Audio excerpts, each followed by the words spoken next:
Welcome to Pete and Hannah's Watch List. I'm your host, Pete Mitchell. I'm here with my great co-host, Hannah. Hello, people. Hannah, we're here today for AFI Top 100 10-Year Revisited. But before we begin, let us tell the viewers and the listeners what they should do. Pretty please leave a like and subscribe to our channel. Leave a comment down below. Any of your feedback on the show or other shows, your favourite movie, let us know. Hit the notification button and you will get great content like this one, including we interrupt regular programming, our TV podcast. What's next? Our movie podcast. Movie news, where we discuss all things pop culture. We do lists, we do all fun stuff. AFI Top 100 Revisited. You're watching that now, or listening to that. Championship belt holder, blockbuster, movie reviews, movie previews, and can you guess the movie? Hoo-ha, yeah. A lot of stuff. Another great week on the channel. Got a draft coming up in a few weeks. Yep. Draft 1989 as well. So we do everything here on Pete and Hannah's Watch List. Yep. Let us get on to today's show, and it is finally time for African Queen. Look at this, we got the DVD! Yay! We got something. For those listening at home, we finally got the DVD. Yeah, we had to skip some, come back, Yeah, we come back, and it's movie number 65. And Hannah, this is down 48 spots from 17 on the original list. Okay. Can you believe that? Yeah. Well, Whoa. no, but in a weird way, it's probably an interesting movie on this list. It has got a great story behind this movie. Yeah, it's a characters. Characters behind this movie. Yeah. Absolute characters. Have you seen it before? No. I have as a kid. It was one of those golden years of Hollywood movies. Yeah, the great Bill Collins. Yes, I remember. One of the reasons why I love movies. Where do we watch it? We watch it on DVD. Now, you can get this streaming in the States, but you cannot get it streaming in Australia, and that is why we had to skip, because we ordered it and finally came. Yeah. We also did that for Cabaret as well. Yes. So, yeah. Which will be next week. On AFI Top 100. Fixing it. Yeah. This movie was released December 26, 1951. Yeah. The elevator pitch. World War I has hit. An unlikely pair go down on a river that has been uncharted to blow up a German ship. Yes, that's true. That is what this movie's about. It becomes a love story. Yeah, it's akin to any sort of like romance adventure movie, I would say. Yeah, that's where I'd go. Yeah, because wow, like. And it's very funny, honestly very funny, because the reason they just started, they're like, oh yeah, let's just blow up this ship because it's in the way, Yeah. It's one of those, movie ideas that you're like, well, where did they even get this from? Well, it's crazy. Where they got this from, it was from a famous book. Yeah. A book from the 1930s, and it's got a good, interesting story behind this. The making of. So... It was released by United Artists, and it was two production companies worked together to get this film to screen. Okay. One was Horizon, which John Huston had something to do with, and the other was Romulus. Now, the reason why you might know Romulus, not Alien Romulus, yes, but was the owner of Romulus is a guy called John Wolfe. John Wolfe, right? Okay. Now, you will know this guy, and I'm going to tell you why you know this guy. This guy was portrayed in a recent movie called See How They Run, and he was the producer trying to bring See How They Run to the... Oh, See How They Run. That's trying to bring the mousetrap... detective comedy, yeah. Trying to bring the mousetrap to the big screen. Yeah, the Agatha Christie And in that movie, he was talking about dealing with John Huston and the African Queen. Yes, he did. Oh, wow. How good's that? Isn't that a good little story? That's the guy. Yeah, so they had such a great time making this. They actually they were really happy with the outcome, and it would make sense. They said to John Huston, let's make another movie together. And they made the Moulin Rouge together. Wow, okay. Yeah. Very much iconic. Yeah. Yeah. Look, what a great movie. Yeah, I'm having a look up United Artists movies from 1951, and let's see what they had as a weird collection. Yeah, they always had a weird sort of mix of movies. Remember, United Artists was founded by Charles Chaplin and Douglas Fairbanks. It's been on the list multiple times, Anne. Yeah, I think it may be like the A24 of the golden age of Hollywood. You know? Yeah, and we've got a few more to come. Like Rocky was a United Artist. Yeah, like it takes on the weird movies that maybe like the big studios don't want to necessarily, you know. Yeah, they did some swings. Like they distributed this movie, so from 51 there was Cloudburst, They Were Not Divided, Three Husbands, So Long at the Fair, The Scarf, The Circle of Danger, When I Grow Up, First Legion, The Man from Planet X, Skip Along, Rosenbloom. They did a few movies. New Mexico, Four in a Jeep, The Man with My Face, Three Steps North, The Prowler, Queen for a Day, He Ran All Day, Oliver Twist, Two Gals and a Guy, Pardon My French, Saint Benny the Dip, Wicked City, Gold Raiders, Mr. Peekaboo, Mr. Drake's Duck. What a barn burner that one is. Yeah. The River, Tom Brown, School Days, The Big Night, Scrooge, Hotel Sierra, and all the way down to The African Queen. Oh, wow. Yeah, so just the weirdest. Well, they released African Queen right on Boxing Day. Oh, yes. And it just fit in time for the Academy Awards. Oh, well, but yes, that always works out. Yeah. Okay, Hen. Mm-hmm. This movie was based on a book from 1935, C.S. Forrester. He wrote the famous Fantastic Mysteries books. Oh, okay, yeah. I have heard of them. Yeah. And he wrote a few other war books as well. Mm-hmm. And so when he wrote this book, he wasn't really satisfied with the ending that he did. So they sort of rewrote the ending here. In the original, there's a couple of differences. They didn't actually sink the boat. The African Queen didn't actually sink the boat. Oh, wow, okay. Yeah, so it was a little bit different. Another couple of things in this. So the screenplay was done by John Huston. Yep. And a guy called James Agee. Now, James Agee, he died at the age of 45 from a massive heart attack. Wow, he drank and smoked like a man possessed. Yeah, okay. And so he was good friends with John Huston. Another guy that worked on this movie was called Peter Fattel. Now, Peter, he ended up writing a book called White Hunter, Black Heart. That was directed and starred Clint Eastwood. Yeah. And it is sort of a rough telling of the making of this movie. A funny story about Peter Fattel, his look was the basis of the character in The Way We Were, played by Robert Redford. Oh, wow, okay. Yeah. Interesting. And his second wife, and the wife that he ended up living with until she passed away, then he passed away not long after her, was Deborah Carr. Oh, Deborah Carr. That's all, because I was like, I've heard this name, and it's because I love Deborah Carr. That's really, So the movie was shot in Uganda and the Congo.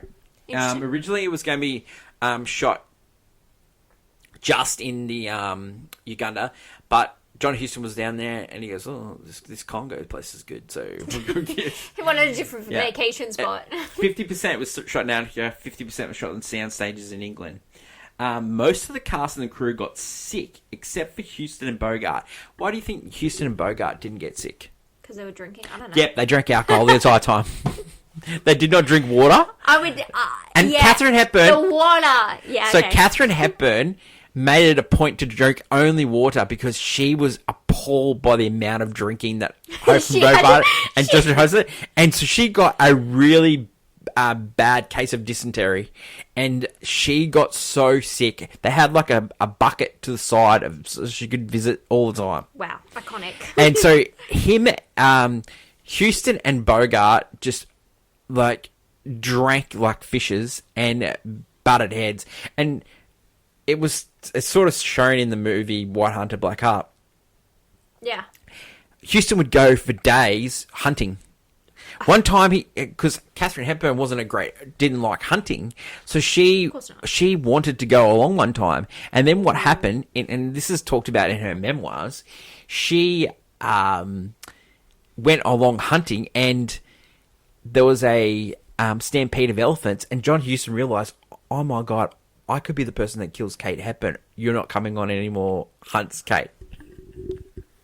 So, that's the scariest part. so like he just lost control. He was just going on all these little trips and all these things. Like he got to a point where the shoot was supposed to finish, and then he goes and announces to everyone, I've got to do another 3 days, and there was a mutiny, an absolute mutiny. Of course.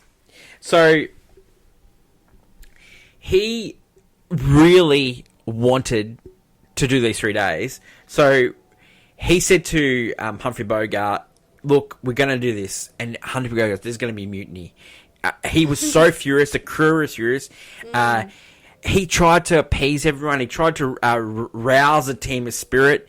They decided on the last Friday to record all the sound over Saturday and Sunday while all the props and electrical equipment could be shipped out Saturday night. Only the camera and a few crews and Bogart and Hepburn and Houston would remain until the very end. So to just appease them. The last location shots were completed by noon on Monday, with everyone going straight to the airport. Bogart was elated to get out of there. He had enough. Yeah. He had enough. Like, Kate Hepburn, she really wanted to do this movie because she loved Africa. And she would going down the river, that she would point out all these things, and she would say the Latin name. So lovely. And she'd just, like, get into it, you know? Even when she was sick, she was really into it. And the crew were, like, just fascinated. And meanwhile, Houston, Bogart, drinking, you know, carrying on like absolutely, and Houston just going off onto like these little trips with Vettel and like, you know, if you've ever seen White Hunter Black Heart, Vettel's played by Jeff Fahey, and Clint Eastwood plays John Huston. Yeah, and it is very, very funny. Like, it's not supposed to be funny, but it is a very funny movie. Yeah. Okay, so John Huston, we're going to see him on a couple more times on this list. Yep. Treasures of Madre is going to be on there on this list. So we'll go into more details in it. But he had while filming this movie, he had a daughter, and the daughter was called Angelica Houston. Wow. Yep. Wow. And he's a son called Danny Houston, and Danny Houston's like the character actor. He's always a villain. He was in Horizon. So some of the actors in this movie, Humphrey Bogart, he won an Academy Award for this role, and it's the only time he ever won an Academy Award. He was in The Maltese Falcon, and he was also in Casablanca. Maltese Falcon was directed by John Huston as well. Yeah. Katharine Hepburn. We've already had her. We're going to have her again with Philadelphia Story. Yes. Katharine Hepburn, 4-time Academy Award winner, only person to ever do it. Wow. Person. What a legend. Yeah. We've already had on this with Bringing Up Baby. Yep. So Philadelphia Story to come. Budget for this movie was $1 million. Mm-hmm. Box office, very successful. Yep. It was the 11th most popular movie, but it made $10 million, and it was a huge profit. Yeah, good. Houston said it was one of the biggest regrets that he did. He got out. He sold out of Horizon. He got paid, and he could have got a deal out of it. Good. So a lot of people had that, you know, kicking themselves because this movie made a lot of money. They could have got a lot of money out of it. Yeah, they thought. Critics absolutely love this movie. Yeah. That's why it was on 17 on the list originally. It was written heavily. This movie was written heavily about how good it was. Pauline Kael actually wrote about African Queen and White Hunter Black Heart, and she said it was the greatest depiction of Hollywood not set in Hollywood ever. Yeah, okay, I get that. For her, like one of the great critics, you know. Okay, so the awards won for this movie. It won Best Actor in a Leading Role. Mm-hmm. It was nominated for Best Actress with Katharine Hepburn. It was nominated for Best Director, and it was nominated for Best Writing and Screenplay, but it did not win those, and it did not get nominated for Best Picture. Oh. I'm going to tell you. If it's a 1951 movie, I'm going to tell you. I know it's the best movie. Acting Actor in the supporting role went to Carl Malden for A Streetcar Named Desire. Vivian Leigh beat out Katharine Hepburn for A Streetcar Named Desire. Actress in a supporting role went to Kim Hunter for Streetcar Named Desire. Art direction went to American Paris. Cinematography went to A Place in the Sun. Cinematography and colour went to An American in Paris. Costume design went for A Place in the Sun. Costume design and colour went to American in Paris. This was Humphrey Bogart and Katharine Hepburn's first colour movie as well.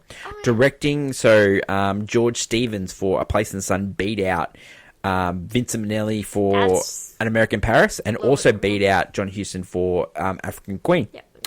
So, Hannah, let's talk about... I know what Best Picture was. Let's talk about the Best Motion Picture. The Best Motion Picture was An American in Paris. Do you think it's strange that... because that's such a visual, stunning movie that Vincent Minnelli didn't win? Yeah, I mean, I think you go even his previous work, like in Meet Me in St. Louis as well, like he's known for his visually, like, stunning, very over-the-top musicals. Yeah. And I think it's sad that he didn't win for this Well, one. it's just really strange that it won Best Picture but didn't win... Best Director. Yeah.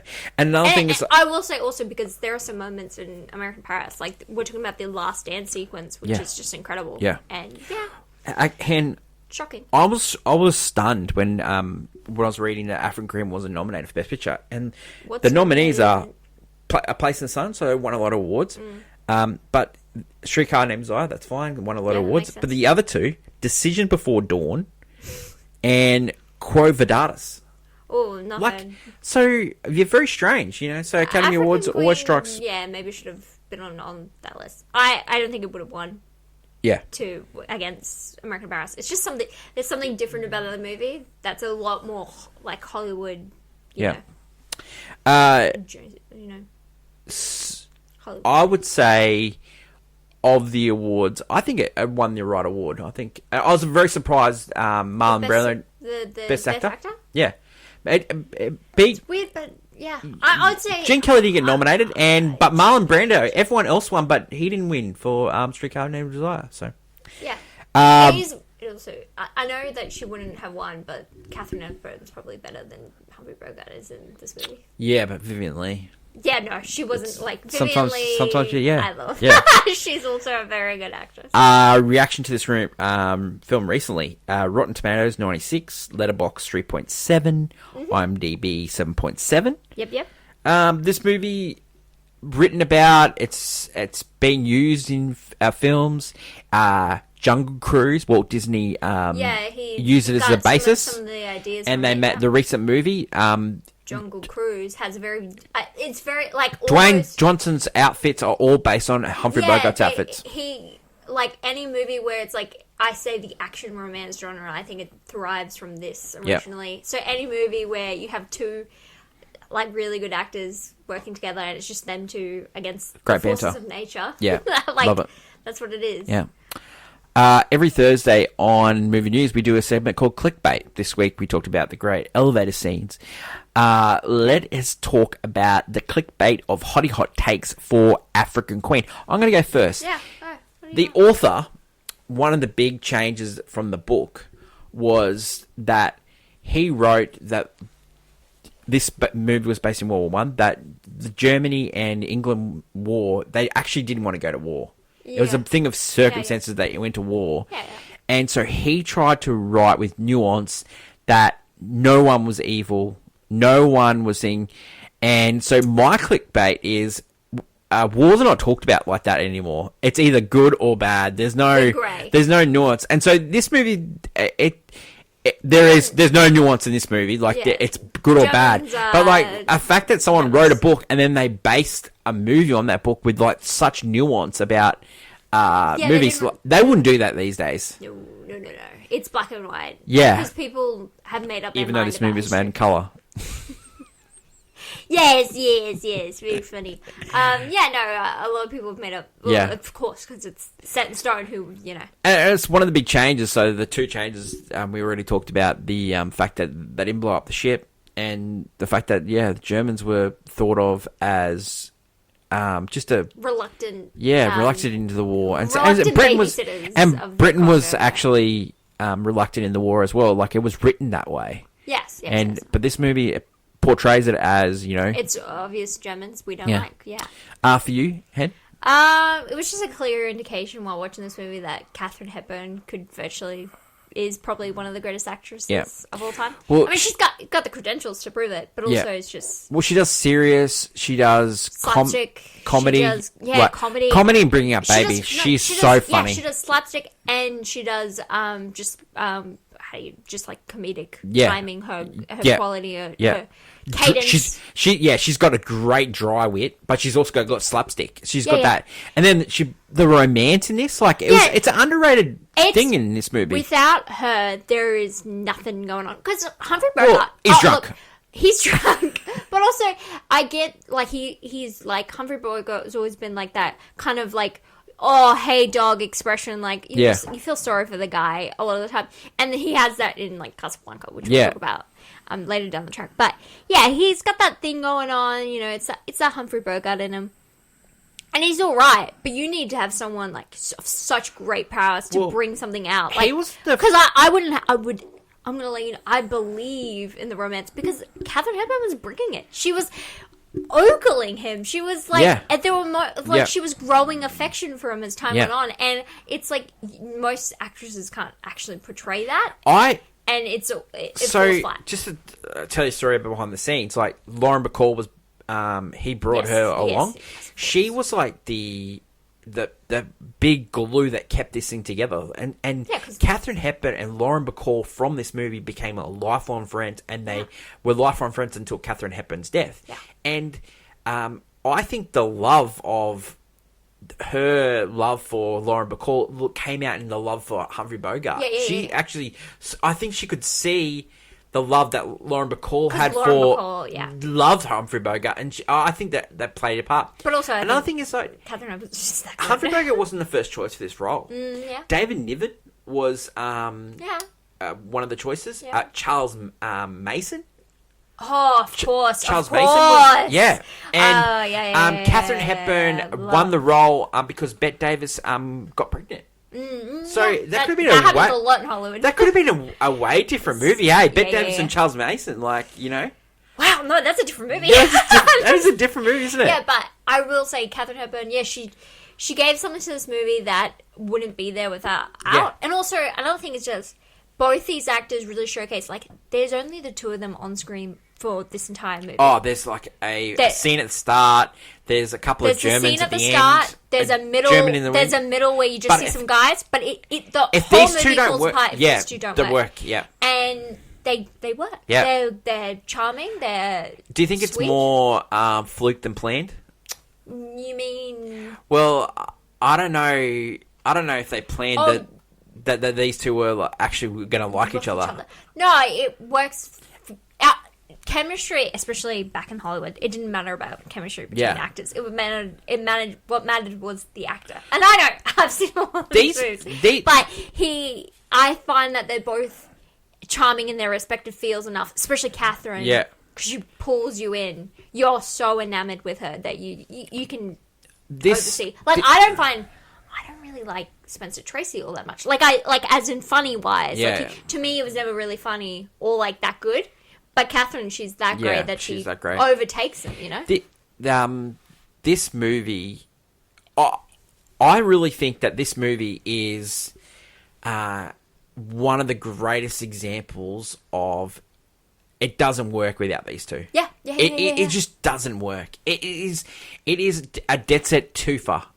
Just how they play it off each other, and it's a great example. And it's one of the reasons that this movie has to be on the list. Because those two are just so good. They needed this movie as well. They didn't have the greatest run going. And this movie was highly successful. It gave Katharine Hepburn another boost. And because remember, she had a little dry run before bringing out Baby as well. Because she was in there since a kid. Yeah. And that's the thing also with Katharine is that she did it for such a long time. And it's still. And won Academy Awards at the start, and won Academy Awards at the end, and she did all the amazing. She even did heaps Broadway, of nominees. Yep, did all that stuff. She could do everything. She's a badass. She is. Let us get on to scene breakdown and part of Pete and Hannah's review. Okay, so the movie starts. war's coming. The German aligned take over the village. Now, there was when they were filming this movie, there was a huge language barrier between the film people and the locals that led to wild misunderstandings. For instance, there was a scene that called for Brother Samuel's mission to be burned by the Germans, which was at the start. Yeah. The crew built the village and expressed the purpose of burning it down. John Huston asked the local leader to bring a bunch of locals to be extras in the scene. However, that when the day came, none of them turned up because it turned out there was a rumor spread between the villagers that the film people, we're gonna burn led them. by John Huston, they were actually cannibals, and it was a trap, and anyone that came would be eaten.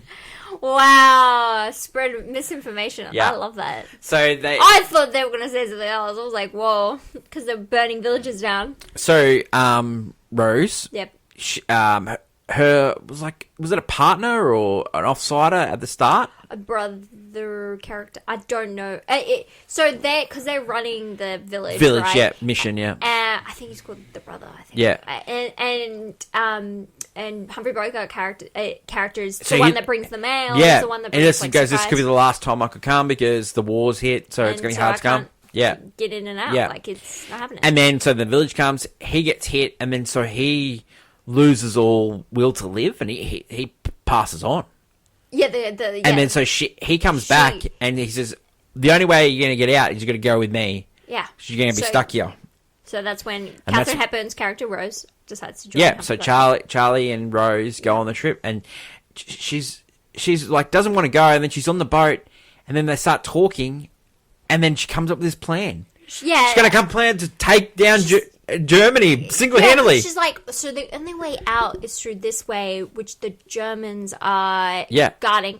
Well, what's that you got in the boat? And he's like, that's an explosive that only needs to be detonated. Yeah. And then she goes, oh, you could make a torpedo. And what's that hidden with? Gordon's gin. You could make a torpedo, and we could jump out, and you could blow it up. Like she just came up with the idea and was just like, and not only that, this is how we're going to win the war. This is how we're going to get Africa back for Britain. And he's like, oh, sure, okay, whatever. Like he doesn't even. He's like, he's like immediately like, I'm going along with her, but there's some out. And the fact that he so quickly went along with the story. Yeah. Was because he was infatuated with it? Yeah, because he was a bit of a loner. Because he didn't have anyone. He just like... Because it is strange, because this movie's set... Catherine, she's also a loner. She didn't really have anyone. Well, this movie's set back in the 1910s. Yeah. And women's rights and stuff like that hadn't been... He was showing her how to be the captain of the ship. Yeah. Now, is that because he liked her, or is that because he just wanted to get drunk? No, a little bit of both? A little bit of both. I think, but he definitely, he immediately was like... She's learning how he's looking out for the different ripples telling her how the different way... Because, he also... That's not rocks, that's a hippo. He's also, he hasn't had anyone, so it's like he gets to show he's telling someone... his truth. So... he's going for a drink, and then she goes, oh, I don't really... And he goes, well, let's have a cup of tea. They have a cup of tea, and there's, rust in the water, and, we're getting it from the boiler. It's just the banter they had there straight away.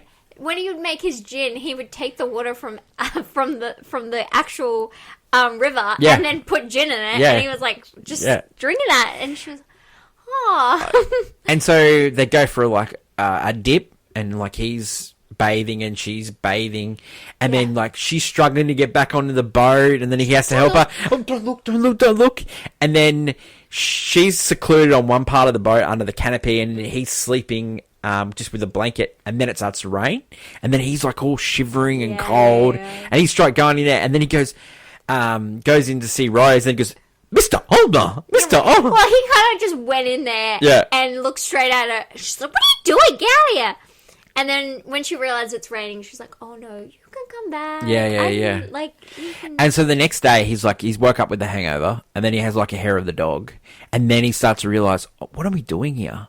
We're gonna die. This is the end for us, and having second thoughts. And then she thinks that the only way to get this guy on the straight and narrow is to pour all the gin into the river. Well, there was a bit of showing her the way of the rapids. So in this movie, there's many rapid scenes. Oh, yeah. And so she goes through she has the first one, and she's like, that was a thrill of a lifetime. Yeah, I just loved it. Well, because I went captain one of those times. When the Germans attack, so they're shooting at the boat, it goes down this huge rapids. Now, the rapids, they filmed this in a little bits in England, and the boat was like 8 foot long. Like, the little the miniature was 8 foot long. Yeah. And so the boat showing going down the rapids is slot through a telephoto lens was actually a model boat 8 feet long. This miniature is now displayed inside a restaurant at the Marriott Waterfront Hotel in Annapolis, Maryland. Wow. So you can see it. That's cute. Honestly, it's pretty great. It does look great. It's stunning how good it looks. So they're going down the rapids. Sometimes with miniatures, you can notice. But this is like very akin to. Well, there's some scenes with like green screen behind them, and you can sort of note. But when it's in the miniature version, it's really good. It reminds me like akin to Batman Begins. Yeah, like that's all the Nolan loves his. The train sequence is all just miniatures. Well, and Batman 1989, they love the miniatures, with the plane and stuff like that. I'll give you a little bit of story about when they were filming this one, especially down the rapids, and the boat was really small. It only could fit Katharine Hepburn and Humphrey Bogart on it. So what they did was they had rafts either side of the boat and filmed it from rafts. Yeah. And then on sound stages they had to recreate some of the scenes on sound stages because they couldn't get cameras on because the boat was that small. And the boat is back in the States as well, and you can go see that. It's in Florida and stuff that as well. So after the rapids, we get the kiss. Yes. Yeah, and it's a famous scene. You might see it like in Australia. There was an ad not pirating. Oh no, for classifications before movies, and this was one of the classification bits for the G's. And so you get the kiss, and he throws her hat off, and they're shocked at each other. Yeah. They didn't expect their passion to come out. And so, then the next morning, she's making a cup of coffee and she's looking at him and she's pouring and she misses the cup. And it's so cute. And she's so enamored with him. And she, gives him a little biscuit and a little tea and sets it down for him. And, and she's worried that he doesn't feel the same. Well, he's pretending to be asleep. Yes, because he's just he's worried as well. He's worried as well, which is really cute. And the fact is that they didn't know if either one of them likes each other that way, and they're trying to play a little bit cool, but they're kind of they're nerds. Like they don't really know what they're doing here, and it's really cute. After that, we get Humphrey Bogart imitating hippos and monkeys. Yeah, they're just having fun on their cruise. This is like getting to know each other, Yeah. That goes into the big waterfall scene where they go into the waterfall. The boat tips. He has to repair the boat. Yes. You have to really get into it. And it is really clever in this movie. There's a lot of MacGyvering of the two. Like, she'll think of something and then he just has to do it, which is so interesting. Like, she's like, that's how they worked as a pair. So, the boat's repaired and they're going down the river and it's really quiet and they're in each other's arms and they're like sort of sailing and they're both pumping up each other's tires saying, I couldn't have done it without you. You couldn't have done it. I couldn't have done it without you. No, I couldn't have done it without you. It was so cute. It was out of nowhere, Like these two hate each other at the start. It's just it's such a great it's like they story. got off the wrong foot. And, and then straight into there we get the mosquito scene where they're flicking. I think that's they played around with the film to get that shot, and so she's about to dive in the water. He goes, no, there's an alligator, and they shoot away to the alligator. He puts a blanket on top of her just to save her from having to deal with it, which is very sweet. And so they're struggling, and then the boat gets stuck, and the boat gets stuck in reeds, and so how they get through, Charlie has to get off the boat and tug the boat, and she's pulling it with an oar, and he's pulling it through, and he gets back up, and he's got leeches all over him. Now, Humphrey Bogart did not want any leeches near him. And he said, I want rubber leeches. And Houston said, no, not in your life. We need real red leeches here. Real? And so end up, Humphrey Bogart kicked up such a stink they used rubber leeches, but then he did film shots of real leeches. Like Oh, Houston, to replace, Houston okay. thought Humphrey Bogart was being such a baby, and so it just I don't those know. two, yeah. So they look like all is lost, and they're not going to get out of the reeds. Yeah. But rain saves them and piles them down the river, and they looks into. Oh wait, it's Louisiana. It's the boat. It's the boat that Yeah. they want to destroy. Lufthansa. And so they look like it's going to attack, and they're hiding in the reeds now. But they go past. They decide to attack. Mm-hmm. They decide, okay, well, we're going to attack. And then Charlie goes to Rosie, I can't have you on the boat. You cannot do it. And Rose goes, no. Yeah, because You have to do it with me. This is our idea. We're going to do it together. So they come up with this great idea. There's 2 oxygen tanks filled with gelignite, ignited. We're going to go into the boat, and it creates a torpedo effect and blows up the ship. So that's the plan. They're going towards it, and then a big storm happens, and then the boat tips over, and Rose goes missing. You can't find her. Can't find her. But Charlie, he's found by the Germans, and he's on ship. And they're asking him all these questions, and he said, if you fail to answer any of these questions, you're going to get hung. Yeah, and he just doesn't care. He has no will to live. Yeah, because he's lost his girl. Rose. Yeah. And so everything looks like it's going terrible. He's about to get hung, and then suddenly They found another. there's another person as Rose, and she's like, "Oh, Charlie!" And Charlie's like so happy. He's to so see her. happy. He's like, do you know it? No. No. And so she comes up, and then they're sort of like telling the story, and goes, She's like, if they're gonna hang us anyway, Yeah. might as well tell them the yeah, truth. yeah. We were gonna blow you up. Like, she just goes straight into it. Yes, we made our own torpedoes. Like, and they're like, okay. So they end up going to get hung, and then One last request, dead man's request. Can you marry us? Any ship captain can, and Yeah. So Humphrey that- Bogart. It means so much to the it was the girl. so much to the lady. girl, yeah. Please, like. So while they're doing this, that you can see the African Queen, which has been It's capsized. in pieces, but it's got still the torpedo. You can see torpedoes pointing out from the screen. The captain goes, "I now pronounce you man and wife." And as soon as he says that, proceed with the execution. Proceed with the execution. Wow. So put the Marriage life. Proceed with the execution. they put the nooses around their necks, Try to tie their hands and then. and then bang!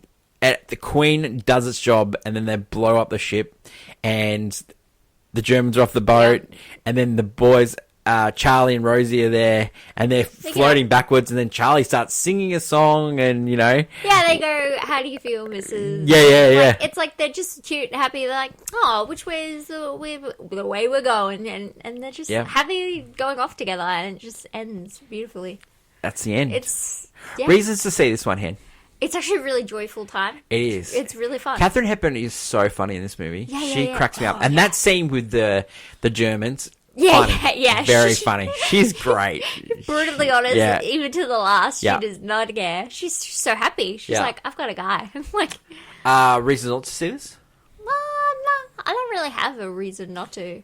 I think if you don't like Humphrey Bogart or something. I don't know, this is the most likable I've seen him. There's like so many different obstacles. Maybe they needed less. You mean because there's 3 bits where they go down a river? Yeah, like it's just I think they needed to cut one of them out. They just had so many different obstacles. Yeah. Okay. Yeah, and the ending is far fetched. Like I know Houston and that are coming up with that ending, just coming up with that ending. Like, mate, they must have been drunk when they came up with that ending. Yeah, but it's so lovable. Yeah, it is good. It is good. I'll give that. Does this deserve this? 100%. I think 100% does. This is. You know what this is? This is a rom-com. Yeah, it's a rom-com. It's a rom-com.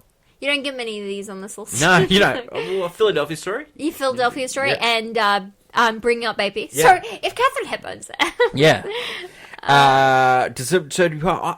When I read that this dropped 48 spots, I think this deserves to be higher. I think 66, 65 is too low. I would like to see 65, yeah. It is too low compared to the fact that we're gonna get some more. We're gonna get another 2 more Chaplin in it comedy wise. Yeah, and a Marx Brothers movie. Because I was thinking, I'm like, yeah, so this as a action comedy, like a adventure comedy romance, I think it deserves to be because it's very rare that one of these is so good. Yeah. And, you know, you don't get many of them. If they were remaking this movie, They can't. if they were, Yeah. who would be the two stars? They would, recently, people were like, Glenn Powell and Sydney Sweeney. And it would Really? in a way, Hollywood now would Yeah. pick those two. Glenn and do Powell, it. I could see doing the Humphrey Bogart role. No, but I'm just saying, Hollywood now does not care about quality. Yeah. It's about I could quantity. It's definitely about see Glenn Powell do the Humphrey Bogart role. Yeah, I would probably. J.C. Edgar Jones from Twisters. You know who I would think who would be great in the Yeah. Catherine Hepburn role? Rachel McAdams. Yeah, but you would have to then go up for the Glenn Powell. No, Glenn Powell's in his 30s. Yeah. No, we can age Glenn Powell up. No, don't leave my girl alone. Which one on Blu-ray? Well, we bought it on DVD. So Very hard to get. if we try to get a Blu-ray, I've tried to get a Blu-ray, but we got it on DVD, so we're happy with that. Would you watch this again? Definitely. Yeah, no. Yeah, this is a I reckon fun this time. is. I reckon this is a once a year watch for me. Yeah, yeah. I love this very, movie. very joyful. Rating for this movie. You know what? This is a banger. Banger. You know what? It's very well done. It's bordering an all-time classic. It is. It I don't is. know. It's just something about this movie. It's just really has enjoyable. something. Yeah, it is. Yeah. It really does. I think it is Catherine Hepburn. I really do. It is Catherine Hepburn. I can tell you for a fact it is. I think it is. Because it's not until, like, once they get together does Humphrey Bogart Yes. enjoyable. Because before that, you're like, is he a cad or is he, like, a Yeah. weird? Like, what is his deal? Well, I think it's both. Yeah, what's his deal? When he becomes lovey-dovey with it, I don't know, it's so endearing. It is. And I think he's like, yeah, I've never... it's Yeah. strange. If anyone hasn't seen it, African Queen, it's hard to get in Australia. You have to get DVD. But in the States, heaps of streaming options are available. It's a classic. It's a classic. You can actually stream it, I think, at Amazon Prime. Yeah. So, huge. You should do it. A lot of these movies have been uploaded to YouTube and then get taken down, but there's a couple that are free. So it'd be great if that could be the case for African Queen, so people could see it. So that is it for today's show. Don't forget to leave feedback, good or bad, about this episode. Really enjoyed making this one for your listeners and viewers. Mm-hmm. Hannah. Yep. Thanks. Next week, Cabaret. Yay! I get to talk about Liza Minnelli. Life is a cabaret. Yeah. We get to talk about Liza Minnelli. Yeah. Yeah. I love Liza Yeah, Minnelli. yeah. You know why? You know what- Because of her mum is.